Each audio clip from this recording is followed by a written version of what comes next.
Always do it on my own, so I gotta get through it. And the only thing I know is to love what I'm doing. Never give up, never slow, till I finally prove it.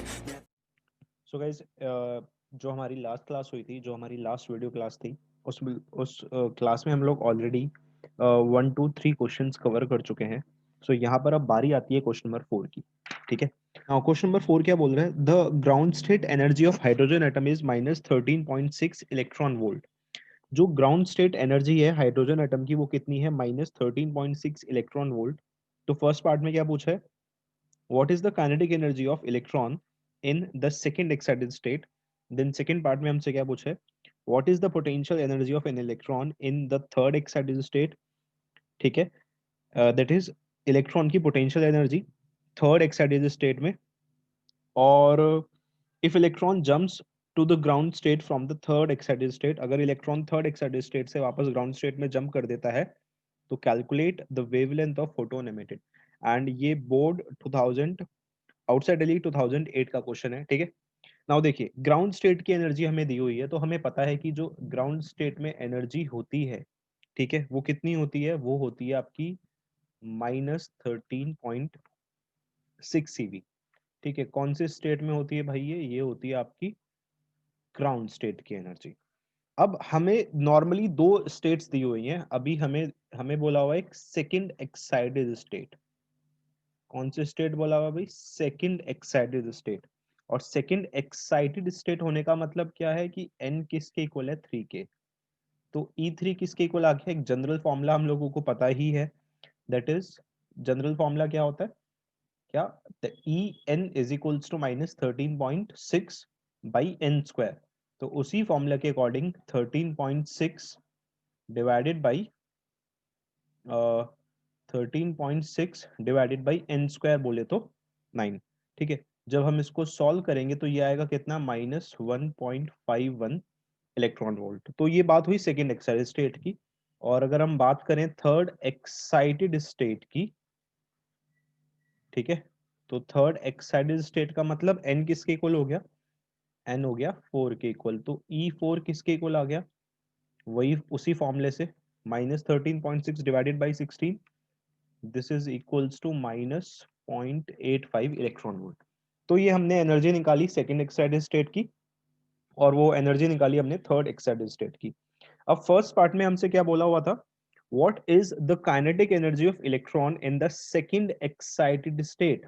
आपसे क्या बोला हुआ है? Kinetic energy of electron कौन सी excited state में? Second excited state में. तो kinetic energy of electron in second excited state. अब देखिए, there is this thing, second excited state का मतलब क्या? E3. ठीक है. अब हमें ना कुछ रिलेशंस में आपको याद दिलाता हूं कि भाई जो काइनेटिक एनर्जी होती है, this is equals to negative of total energy. और जो आपकी पोटेंशियल एनर्जी होती है, this is equals to minus twice of kinetic energy. और you can also write this is equals to twice of total energy. Yes और no? भाई यही तो रिलेशंस पढ़े हमने. तो kinetic energy of electron in second excited state will be equals to किसके? Kinetic energy किसके इक्वल होती है? Is equals to negative of total energy. तो negative of total energy second excited state का मतलब क्या? N is equals to 3. तो this is equals to minus of E3. और E3 हमने निकाला हुआ है, तो माइनस इंटू माइनस ऑफ 1.51 कितना हो गया? Plus 1.51 electron volt. तो ये फर्स्ट पार्ट का आंसर था. सेकेंड पार्ट में क्या बोला है? सेकेंड पार्ट में हमको बोला है potential energy of electron in the third excited state. और देखिए, अभी मैंने आपको रिलेशन बताया हुआ है क्या, कि जो पोटेंशियल एनर्जी है that is twice of total energy. तो हम लोगों को सेकेंड पार्ट में क्या निकालनी है? Potential energy of electron in third excited state. और पोटेंशियल एनर्जी किसका ट्वाइस होता है? टोटल एनर्जी का. तो twice of total energy, third excited state बोला हुआ है, मतलब क्या? E4. तो ट्वाइस इंटू E4। बात समझ आई? तो 2E4 कितना है हमारे पास? 0.85, और जब आप इसको लिखोगे तो it will come out to be -1.70 electron volt. तो ये था second part. Now let's move to third part. देखिए थर्ड पार्ट क्या बोल रहा है, if the electron jumps to ground state, अगर इलेक्ट्रॉन ग्राउंड स्टेट पर वापस जंप करता है, और कहां से जंप कर रहा है? थर्ड से, ठीक है, थर्ड एक्साइटेड स्टेट से। अगर इलेक्ट्रॉन थर्ड एक्साइटेड स्टेट से जंप करता है, ओके, थर्ड एक्साइटेड स्टेट का मतलब E4 से जंप कर रहा है किस पे? ग्राउंड स्टेट पे, मतलब E1 पे। तो बोल रहा है calculate the wavelength of photon emitted. देखिए हमें पता है जब भी हायर एनर्जी से लोअर एनर्जी पे इलेक्ट्रॉन जंप करता है तो फोटोन एमिट होता है, जो किसके इक्वल होता है? एच म्यू के। अब हमें यहाँ पर इसकी वेवलेंथ निकालनी है, तो वेवलेंथ कैसे आएगी? तो फॉर्मूला अपने को पता है, E4 minus E1 is equals to h nu. तो what is E4? E4 is देखिए निकाला हुआ है हमने क्या, -0.85, minus minus plus 13.6 is equals to, इसको अपन लिख सकते हैं एच सी बाई लैम्डा। तो ये जो वैल्यू आएगी लेफ्ट हैंड साइड में, it will come out to be 12.75, ठीक है, it will come out to be 12.75, but ये होगी इलेक्ट्रॉन वोल्ट में, ठीक है। और H की वैल्यू कितनी भाई, देखो ना ये इलेक्ट्रॉन वोल्ट में है एनर्जीज, H की वैल्यू कितनी है? 6.6 इंटू 10⁻34। C की वैल्यू आप सभी को पता ही है, 3 इंटू 10⁸ डिवाइडेड बाई लैम्डा। तो लैम्डा किसके इक्वल आ गया? Lambda is equals to 6.6 into 10⁻34 into 3 into 10⁸ divided by, अब डिवाइड हम करेंगे 12.75, ठीक है, इलेक्ट्रॉन वोल्ट से। बट ये इलेक्ट्रॉन वोल्ट है, और इलेक्ट्रॉन वोल्ट को हमें जूल में कन्वर्ट करना पड़ेगा, क्योंकि वेवलेंथ की SI यूनिट में लाना पड़ेगा। तो 12, और ये आपको पता है कि एक इलेक्ट्रॉन वोल्ट में कितने जूल होते हैं? 1.6 इंटू 10⁻19 जूल। तो इसको किससे मल्टीप्लाई करना पड़ेगा? 1.6 इंटू 10⁻19 जूल से मल्टीप्लाई करना पड़ेगा। तो जब हम इसको 1.6 इससे मल्टीप्लाई करेंगे तो हमारे पास एक सर्टेन वैल्यू निकल के आ जाएगी वेवलेंथ की, और बस इसको आपको कैलकुलेट करना है। और जब आप इसे कैलकुलेट कर लेंगे तो आपके पास यहाँ पे कुछ आंसर निकल के आ जाएगा, जो मैं आपको बता देता हूँ, ठीक है। तो आपके पास रिजल्टिंग आंसर जो आएगा वेवलेंथ का, it will be equals to 970 angstrom. Hopefully आपको क्वेश्चन समझ आया होगा, ठीक है। तो काफी इजी क्वेश्चन था, और बोर्ड में आया हुआ क्वेश्चन था ये, ठीक है। बेसिक कॉन्सेप्ट्स अपने को अप्लाई करने हैं, जो अभी मैंने आपको फॉर्मूला बताया बस उसके बेसिस पे। So guys, our next question is question number 5, which says identify by doing necessary calculations which transition correspond to transition corresponds to emission of a spectral line of wavelength 102.7 nanometre. कि इस diagram में आपको कुछ क्या बोल सकते हैं, transition show किए हुए हैं, ठीक है। तो हमको ये बताना है कि इसमें से कौन सा ट्रांजिशन इस वेवलेंथ को करस्पॉन्ड कर रहा है, और वेवलेंथ कितनी दी हुई है आपको? 102.7 nanometre. That means 102.7 into 10⁻⁹ metre, ये आपको वेवलेंथ दी हुई है, और हमें बताना है कि इसमें से कौन सा ट्रांजिशन इस वेवलेंथ को करस्पॉन्ड कर रहा है। देखिए यहाँ पर 4 ट्रांजिशंस हो रहे हैं। कौन कौन से ट्रांजिशंस हो रहे हैं? You can see very clearly. एक ट्रांजिशन है A, देन है B, C and then D। A transition में ये 0.85 के एनर्जी लेवल से 1.5 पे आ रहा है इलेक्ट्रॉन, और यहाँ पर ये बी ट्रांजिशन में 0.85 से -3.4 पे आ रहा है, ठीक है। एंड सी ट्रांजिशन में ये -1.5 के एनर्जी लेवल से -3.4 पर आ रहा है, और डी ट्रांजिशन में ये -1.5 से -13.6 इलेक्ट्रॉन वोल्ट पे आ रहा है। और आपको ये पता है जो -13.6 इलेक्ट्रॉन वोल्ट होती है, ये एनर्जी होती है आपकी ग्राउंड स्टेट की, ठीक है। तो हो क्या रहा है, इलेक्ट्रॉन जो है ए ट्रांजिशन में हायर एनर्जी से लोअर एनर्जी पे जंप कर रहा है, सेम ऐसी बी में भी हायर एनर्जी से लोअर एनर्जी पे, सी में भी हाई से लो पे, और डी में भी हाई एनर्जी स्टेट से लो एनर्जी स्टेट में। तो जब भी इलेक्ट्रॉन हाई एनर्जी स्टेट से लो एनर्जी स्टेट पर आता है, ठीक है, गिरता है, फॉल करता है, तो वो हमेशा रेडिएशन इमिट करता है, फोटो मतलब फोटोन इमिट करता है, दैट मींस रेडिएशंस वहां पे इमिट होती हैं। तो हमको ये बताना है कि इन चारों ट्रांजिशंस में से कौन सी ट्रांजिशन इस वेवलेंथ को करस्पॉन्ड करती है, दैट इज 102.7 नैनोमीटर वाली वेवलेंथ को करस्पॉन्ड करती है। देखिए बहुत इंपॉर्टेंट क्वेश्चन है ये बोर्ड के पॉइंट ऑफ व्यू से, और बहुत अच्छा क्वेश्चन है। तो एक तरीका होता है इस क्वेश्चन को सॉल्व करने का। हमको क्या बोला हुआ है कि हमें ये बताना है कि भाई इस कौन सा ट्रांजिशन इस वेवलेंथ को करस्पॉन्ड करता है। तो तरीका क्या है, हम इस वेवलेंथ के करस्पॉन्डिंग, मतलब ये वेवलेंथ है, ठीक है, दैट मींस कोई ना कोई फोटोन एमिट हुआ होगा, तो हम उस फोटोन की क्या निकाल लेते हैं, कुछ ना कुछ एनर्जी निकाल लेते हैं। तो हम यहाँ पर क्या लिखते हैं, सबसे पहले energy of photon emitted, that means हम इस वेवलेंथ के करस्पॉन्डिंग एनर्जी निकाल रहे हैं। तो एनर्जी ऑफ फोटोन एमिटेड, तो एनर्जी का फॉर्मूला आप सभी को पता है, एच न्यू होता है, which is further equals to h c by lambda, और एच की वैल्यू कितनी होगी 6.6 इंटू 10⁻34, और c is 3 into 10⁸ divided by lambda is given to be 102.7 into 10⁻9 metre. तो जब हम इसको सॉल्व करेंगे तो हमें एनर्जी की एक वैल्यू मिलेगी, and it will be equals to 1.9355 into 10⁻18। अब ये एनर्जी हमें मिलेगी जूल में, बट अगर आप यहाँ पे ध्यान से देखें, यहाँ पर एनर्जी आपको इलेक्ट्रॉन वोल्ट में दी हुई है, ठीक है, देख सकते हैं आप यहाँ पर एनर्जी आपको इलेक्ट्रॉन वोल्ट में दी हुई है। तो हमें इस जूल को इलेक्ट्रॉन वोल्ट में कन्वर्ट करना पड़ेगा। तो जूल से इलेक्ट्रॉन वोल्ट में कन्वर्ट करने के लिए अब तक आप जान चुके होंगे बहुत अच्छे से कि जूल से अगर हमें इलेक्ट्रॉन वोल्ट में कन्वर्ट करना है तो हमें 1.6 इंटू 10⁻19 से डिवाइड करना पड़ेगा, ठीक है। तो ये इलेक्ट्रॉन वोल्ट में कन्वर्ट हो जाएगा, तो इसको जब आप कन्वर्ट करोगे तो आपको वैल्यू मिलेगी 12.097 इलेक्ट्रॉन वोल्ट। मतलब आपने इस वेवलेंथ के करस्पॉन्डिंग एनर्जी निकाल ली कि इस वेवलेंथ के करस्पॉन्डिंग ये एनर्जी आई है, ठीक है। नाउ अब हमें बताना है इन चारों में से कौन सा ट्रांजिशन इस वेवलेंथ को करस्पॉन्ड करता है। तो बहुत सिंपल तरीका, हम सबसे पहले देखते हैं कौन से ट्रांजिशन के लिए।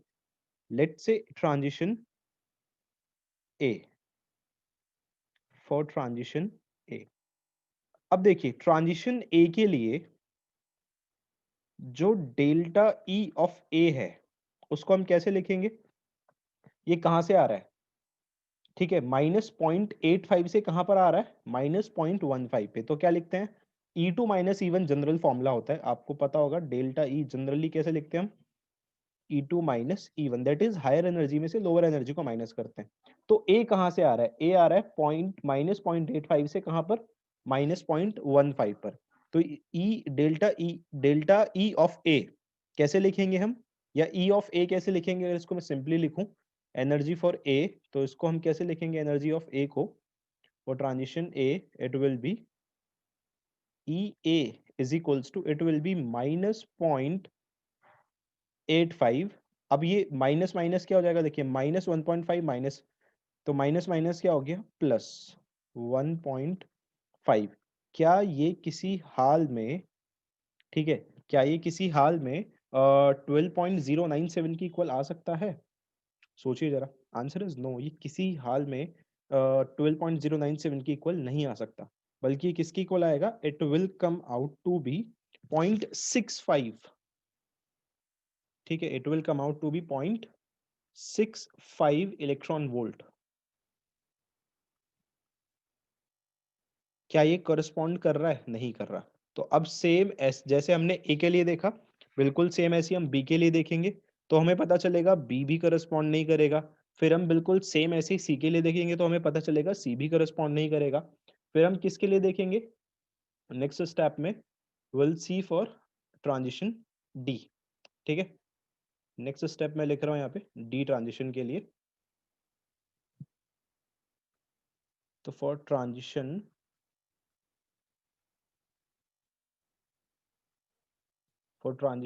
डी, दैट मीन्स हम देख रहे हैं यहाँ पे कौन से ट्रांजिशन के लिए, डी ट्रांजिशन के लिए। अब देखिए ट्रांजिशन डी के लिए क्या होगा, E D is equals to, ठीक है। अब देखिए डी ट्रांजिशन कहां से आ रहा है, 1.5 से 13.6 पे, तो इसको हम क्या लिखेंगे, -1.5 प्लस 13.6।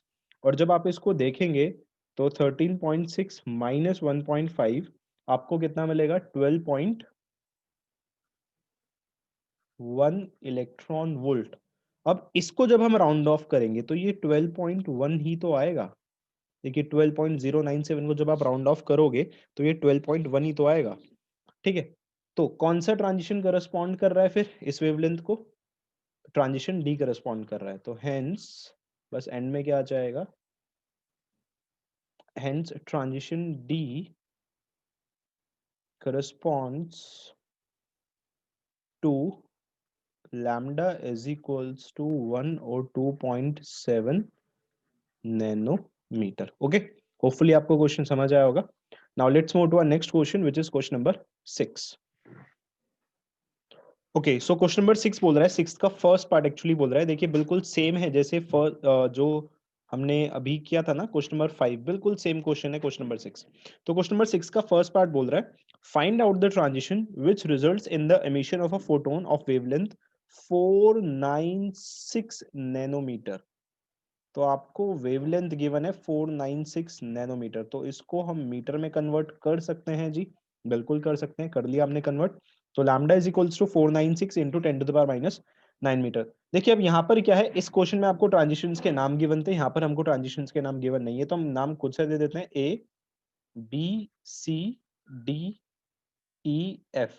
अब हमसे ये बोला हुआ है कि भाई बताओ कौन सा ट्रांजिशन करस्पॉन्ड करेगा, क्या बोलते हैं इस वेवलेंथ को करस्पॉन्ड करेगा. तो हम जैसा बिल्कुल तरीका जैसे अभी हमने ना फिफ्थ क्वेश्चन में ये वाला तरीका किया था, ये प्रोसेस जो हमने किया था सारा बिल्कुल सेम ऐसे ही आपको निकालना है इसमें. ठीक है, बिल्कुल सेम ऐसे ही आप निकालोगे और एक ट्रांजिशन यहाँ पर निकल के आएगा, देन एनर्जी का डिफरेंस निकालोगे हर एक ट्रांजिशन में, फिर एक ट्रांजिशन निकल के आएगा जो इस वेवलेंथ को करस्पॉन्ड करेगा. तो ये आपका काम है, आप प्लीज इस क्वेश्चन को ट्राई कीजिएगा. एंड ये आउटसाइड दिल्ली 2015 कंपार्टमेंट का क्वेश्चन है. ओके, सो मैं आंसर आपको बता देता हूं जो यहाँ पर ट्रांजिशन है जो करस्पॉन्ड करेगा यहाँ पे, एंड आंसर आएगा इसका सी, ट्रांजिशन सी. ठीक है, ध्यान रखिएगा. तो इसका जो आंसर आएगा वो आएगा ट्रांजिशन सी. दैट मीन्स जो n इज इक्वल्स टू 4 से कहां पर हो रहा है, n इज इक्वल्स टू 2 पर हो रहा है, वो इस वेवलेंथ को करस्पॉन्ड करेगा. अब जरा सेकंड पार्ट पे थोड़ा नजर डालते हैं इस क्वेश्चन के. तो इस क्वेश्चन का जो सेकंड पार्ट है वो क्या बोल रहा है, which transition corresponds to emission of radiation of maximum wavelength. ठीक है, इसमें से कौन सा ट्रांजिशन मैक्सिमम वेवलेंथ को करस्पॉन्ड करेगा. अब भाई सीधी सी बात है, एनर्जी का जो फॉर्मूला होता है वो होता है h c by lambda. H और सी कांस्टेंट होते हैं तो energy is inversely proportional to lambda. अब यार आपको क्या करना है, लैम्डा को अगर क्या करना है maximum, for lambda to be maximum E क्या होना चाहिए, ई शुड बी मिनिमम. तो अगर आपको लैम्डा को मैक्सिमम करना है, मतलब वेवलेंथ को मैक्सिमम करना है, तो एनर्जी जो है ना यार ये मिनिमम होनी चाहिए. अब देखिए आप क्या करोगे, आप यहाँ पे एनर्जी निकालोगे ए की, एनर्जी निकालोगे बी की, ठीक है, एनर्जी निकालोगे ट्रांजिशन सी की, एनर्जी निकालोगे ट्रांजिशन डी, ऐसे ही आप डी से लेके एनर्जी निकालोगे ट्रांजिशन एफ तक की. ठीक है, हर एक की कुछ ना कुछ एनर्जी आएगी. ठीक है, और वो एनर्जी किस में आएगी आपको पता ही है, वो एनर्जी आएगी इलेक्ट्रॉन वोल्ट में. ओके, अब इसमें से जिसकी किसी की भी एनर्जी क्या है, जिस किसी की भी एनर्जी क्या है, मिनिमम आए, ठीक है, सबसे कम एनर्जी आए, वो किसको करस्पॉन्ड करेगा, मैक्सिमम वेवलेंथ को. अब मान लेते हैं जैसे क्वेश्चन में आपसे बोल दिया होता है एंड कैलकुलेटेड कि भाई मैक्सिमम वेवलेंथ को कैलकुलेट भी करो, तो बस आपने क्या करना था, उसमें मिनिमम एनर्जी वाला ट्रांजिशन लेना था.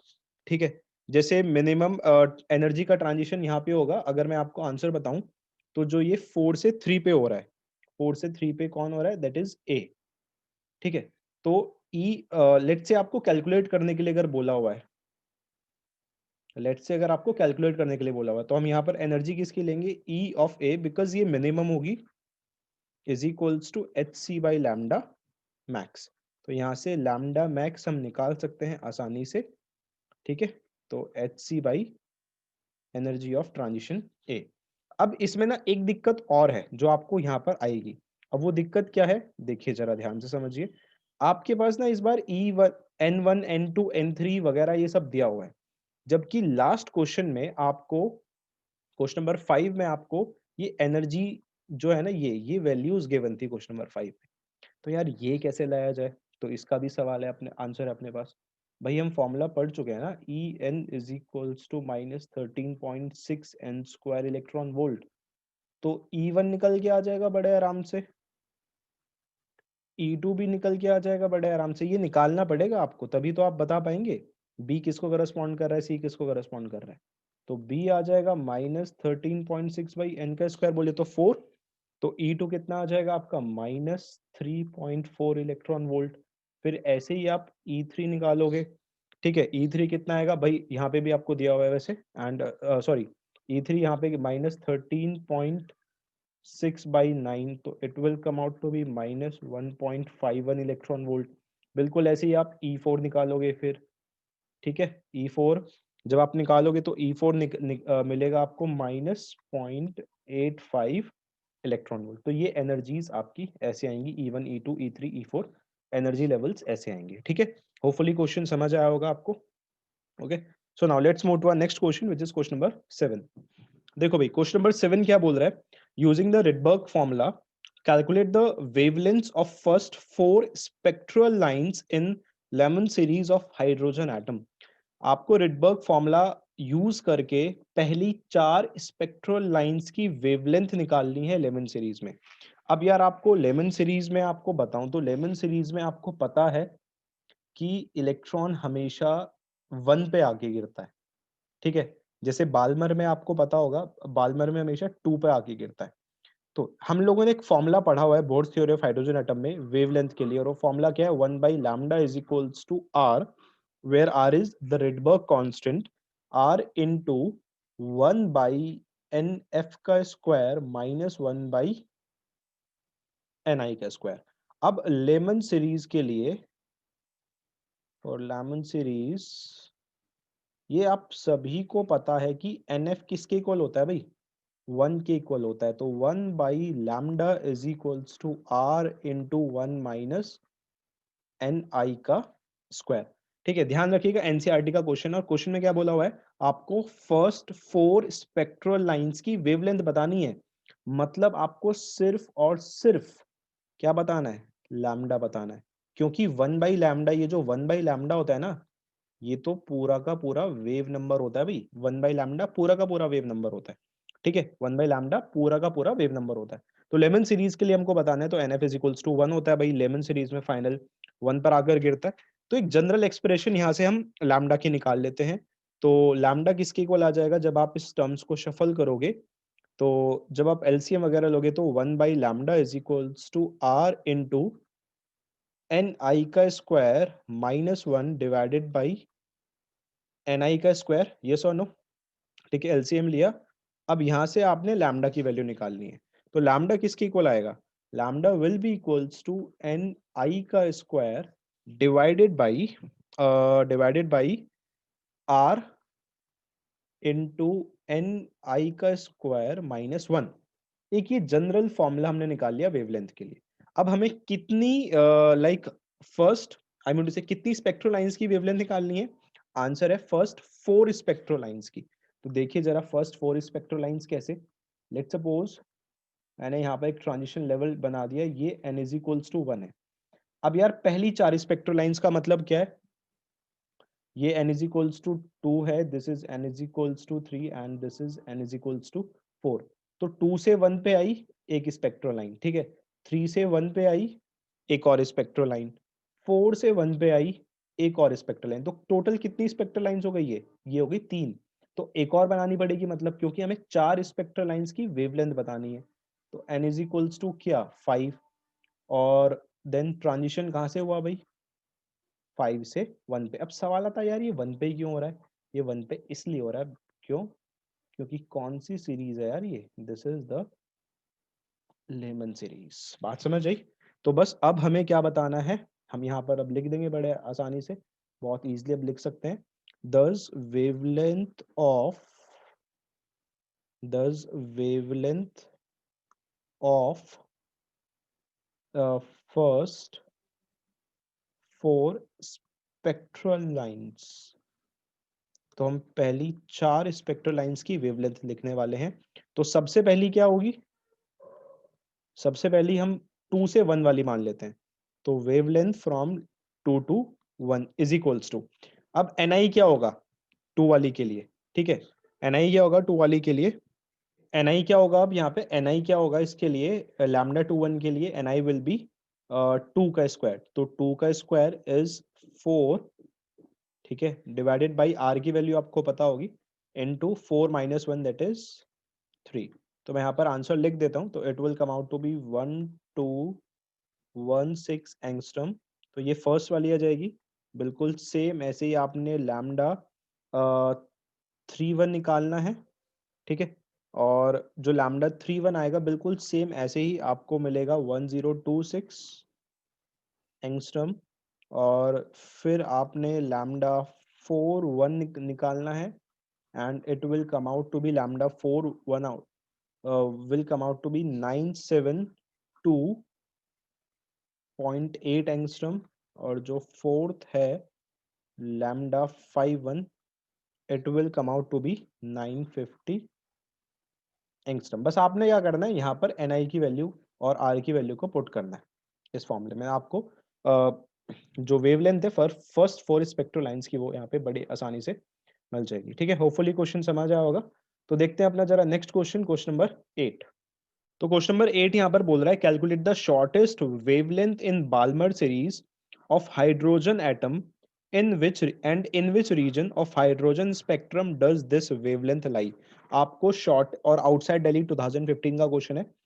तो हमें शॉर्टेस्ट वेवलेंथ निकालनी है बाल्मर सीरीज की, ठीक है, और किस रीजन में ये हाइड्रोजन एटम स्पेक्ट्रम के किस रीजन में ये वेवलेंथ लाई करेगी। देखो भाई, अभी अभी हमने लाइक लेफ्ट हैंड साइड में आपके फॉर्मूला लिखा हुआ है, देखो बहुत simple formula, 1 by lambda is equals to R into 1 by n f का square minus 1 by n i का स्क्वायर। अब बात हो रही है बाल्मर सीरीज की। तो यार बाल्मर सीरीज के लिए जो आपका एन एफ होता है, यू नो दिस, वो क्या होता है, वो क्या होता है, 2 होता है। तो क्या निकल के आ जाएगा यहाँ पे, एक जनरल फॉर्मूला बनाएंगे बनाएंगे अभी हम। बट ध्यान रखिएगा, हमें निकालनी है शॉर्टेस्ट वेवलेंथ, हमें लॉन्गेस्ट वेवलेंथ नहीं निकालनी है। हमें कौन सी वेवलेंथ निकालनी है, शॉर्टेस्ट वेवलेंथ। अब आपके सामने मैं 2 ऑप्शन रखता हूँ, ठीक है। तो for shortest wavelength, for shortest wavelength of Balmer series, like आपको बाल्मर सीरीज की शॉर्टेस्ट वेवलेंथ निकालनी है। तो यार जनरल फॉर्मूला भी क्या बना था, 1 by lambda is equals to R into n f का square is 4 minus 1 by n i का स्क्वायर। अब देखिए, हमें शॉर्टेस्ट वेवलेंथ निकालनी है बाल्मर सीरीज की, तो मैं आपके सामने एन आई की 2 वैल्यूज पुट कर रहा हूँ। एक वैल्यू 2, सॉरी 2 नहीं 3, और एक वैल्यू पुट कर रहा हूँ आपके सामने इन्फिनिटी। तो लेट सपोज हम पहला केस देखते हैं, जब ni जो है 3 है तो वेवलेंथ क्या आएगी देखते हैं, लेट से। तो 1 by lambda is r into 1 by 4 n i का स्क्वायर, इट विल बी 9। और अब जरा इसकी जगह ये पुट कीजिएगा, लेट से मैं साइड में लिख देता हूँ, तो 1 बाई लैम्डा, अब इन्फिनिटी पुट करके देखिएगा, तो r into 1 by 4 minus 1 by infinity is, this is 1 by infinity. तो यहाँ पर आप देखेंगे तो 1 बाई लैम्डा जो आया ये कुछ एलसीएम आएगा, 9 माइनस 4 एलसीएम आएगा 36। तो 1 by lambda is equals to 5r by 36, ठीक है। Hopefully I am right here, 4 into 4 और 9 का एलसीएम 36 आएगा, 9 माइनस 4, ठीक है। तो लैम्डा जो आया ये आया कितना, 36 बाई 5r, ठीक है, 36 बाई 5r। और हमें शॉर्टेस्ट वेवलेंथ निकालनी है, शॉर्टेस्ट। तो 36 बाई 5r का मतलब है this is equals to 7.2, this is equals to 7.2 divided by r। अब जरा राइट साइड वाले को देखिए, तो 1 by lambda is equals to r into 1 by 4 minus 0। तो 1 by lambda is r by 4, ठीक है। तो लैम्डा किसके इक्वल आ गया, lambda is equals to 4/r। अब आप खुद देख सकते हैं यहाँ पे, ठीक है, आप खुद देख सकते हैं कि आपकी वेवलेंथ इस वाले केस में छोटी आ रही है या इस वाले केस में शॉर्टेस्ट आ रही है। आंसर है इस वाले केस में शॉर्टेस्ट आ रही है। तो होपफुली आपको बात समझ आई होगी। मैं जो यहाँ पर समझाना चाह रहा था कि अगर आपको शॉर्टेस्ट वेवलेंथ चाहिए बाल्मर सीरीज की या किसी और भी सीरीज की, तो आप हमेशा एन आई को क्या पुट कीजिए। आंसर है, अगर शॉर्टेस्ट वेवलेंथ चाहिए बाल्मर सीरीज की चाहिए या किसी और सीरीज की, तो भाई एन आई को क्या पुट कीजिए, इन्फिनिटी। और अगर लॉन्गेस्ट चाहिए तो क्या पुट करेंगे, उससे जस्ट ऊपर वाला। जैसे बाल्मर सीरीज में NF2 होता है, तो NI को हम इससे जस्ट ऊपर वाला क्या 3 पुट करेंगे। ठीक है, तो समझ आया जो मैं यहाँ पर समझाना चाह रहा था। तो इसको यहाँ से हम हटा देते हैं, तो ये आपको नहीं लिखना है, तो बस समझाने वाला पार्ट था। तो बस अब इसको हम फर्दर सॉल्व कर लेंगे। यहाँ पे इस तरफ मैं सॉल्व करके देता हूँ इसको। तो lambda is equals to 4/r and 4/r, what is r? r is, देखिए r की वैल्यू वैसे आपको क्वेश्चन में गिवन है, ठीक है, अगर आपने थोड़ा ऑब्जर्व किया हो, क्वेश्चन में ध्यान दिया हो, तो r की वैल्यू गिवन है 1.1 इंटू 10⁻7 मीटर। ठीक है, तो इसको सॉल्व करेंगे, आपको वेवलेंथ मिल जाएंगी and it will be equals to 3637 angstrom. तो ये था हमारा क्वेश्चन नंबर 8। होपफुली आपको ये समझ आया होगा। ओके, अब इससे मिलता जुलता एक और क्वेश्चन देखते हैं, क्वेश्चन नंबर 9।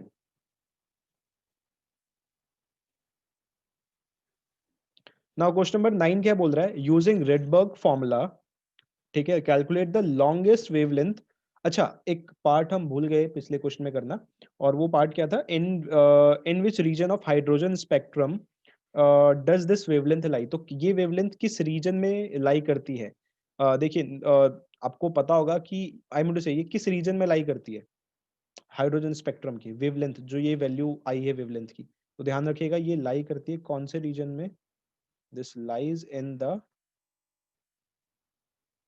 बाल्मर सीरीज है ना, तो कौन से रीजन में लाई करेगी, अल्ट्रा वायलेट रीजन में। ठीक है, now next question, question number 9, जो क्या बोल रहा है, using the Rydberg formula calculate the longest wavelength belonging to the Lyman series and Balmer series of hydrogen atom and in which region of hydrogen spectrum does this wavelength lie. और R की value हमको given है and this is 1.1 into 10⁻7 metre. ये अपने को are की value given है।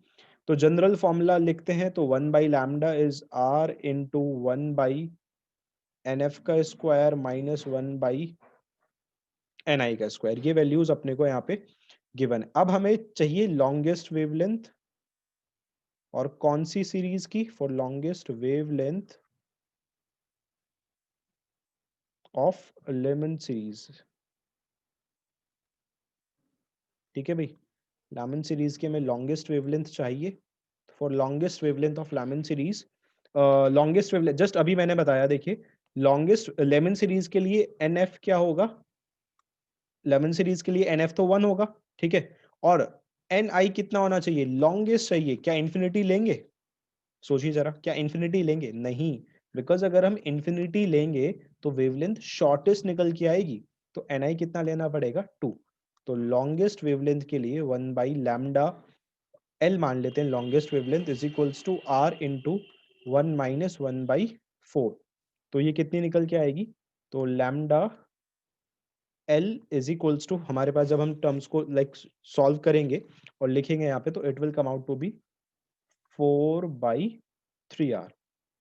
तो बस अब इसको सॉल्व करना है। 4/3, R इज कितना, R is 1.1 into 10⁻7, and when you will solve it you will get 1.21 into 10⁻⁻7 metre. और बिल्कुल सेम ऐसे ही आपको किसकी निकालनी है, for longest wavelength, for longest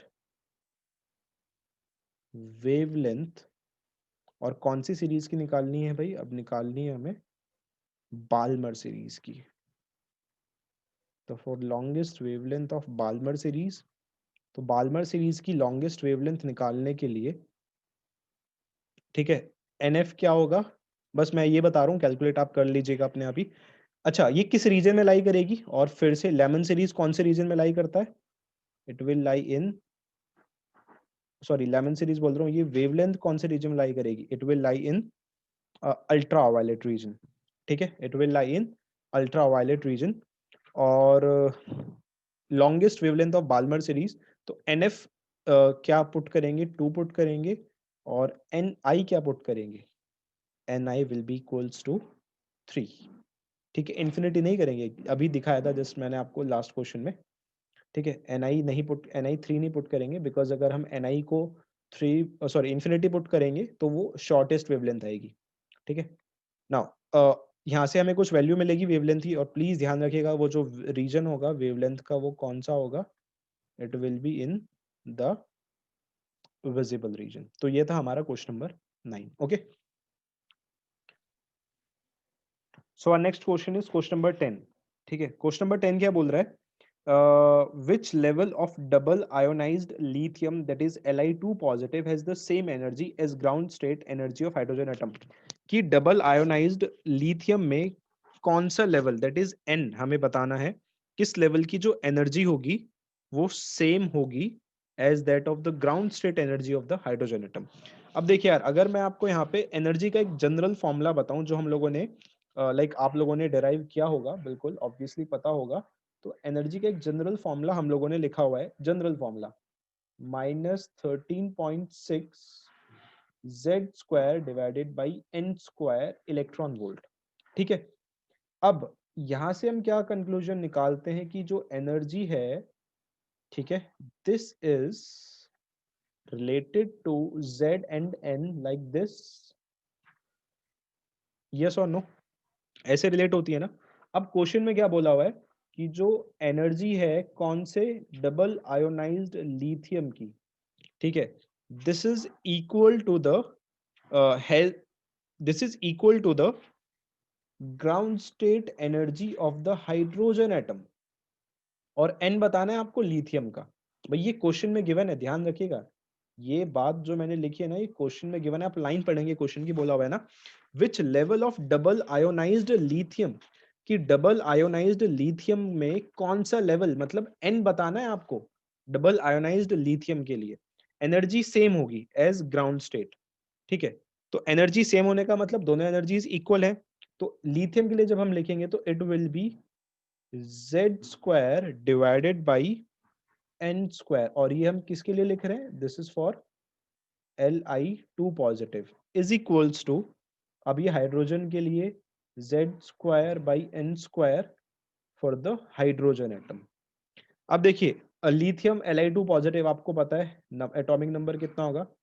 3 का स्क्वायर, और n की वैल्यू आपको बतानी है, तो n square is equals to, hydrogen के लिए एटॉमिक नंबर इज 1, और n भी कितना है? n भी 1 है यहाँ पे, क्योंकि ग्राउंड स्टेट की बोली हुई है, you can C ground state की बोली हुई है, क्वेश्चन में गिवन है लाइन में।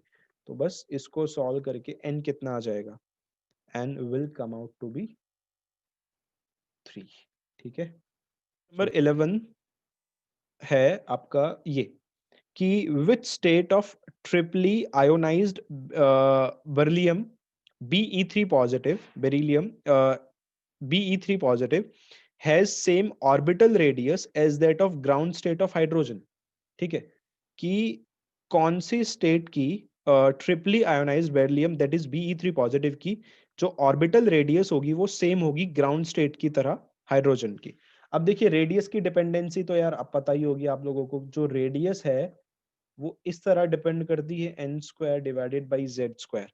अब क्वेश्चन में हमें क्या बोला हुआ है कि जो रेडियस है किसकी, जो रेडियस है ये triply ionised B that is Be3 positive की, ये इक्वल है किसके? This is equal to the, this is equal to the orbital radius of the ground state of hydrogen atom. ठीक है, तो बिल्कुल सेम ऐसे ही हम लिखेंगे यहाँ पे n square divided by Z square of Be3 positive is equals to n square divided by z square of the hydrogen atom, and then n तो निकालना है हमें n square, और Be पता है 4 होगा, इसका आपको पता ही होगा, ठीक है।